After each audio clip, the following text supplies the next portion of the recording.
માવા ખાતા પેલા કેટલા દિવસમાં કેટલા ખાતા? 2 માવા.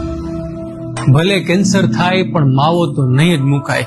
તો બધા ગુજરાતીઓ માટે ખાસ ખુશ ખબર છે કે ભારત પૈકી બધા રાજ્યોમાં આપણું ગુજરાત મોઢાના કેન્સરમાં હવે મોખરે છે.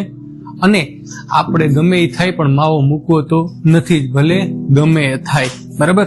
અને આ દર્દીને જુઓ, તમે એનું મોઢું પણ નથી ખુલી શકતું. એને 2 વાર ઓપરેશન કરાવ્યું ને એમ છતાં 3જી વાર પણ કેન્સર થયું છે. અને ખાવા માટે મોઢું પણ નથી ખુલી શકતું. એના માટે પણ નાકેથી નળી નાખવી પડે છે. તો મિત્ર, શું માંગે છે આ માવો? માવાની પાછળ માત્ર તમે નહીં, તમારા પરિવાર પણ હેરાન થાય છે. તો મારી વિનંતી છે કે આ વ્યસનથી દૂર રહો. અને હવે એ સમય આવી ગયો છે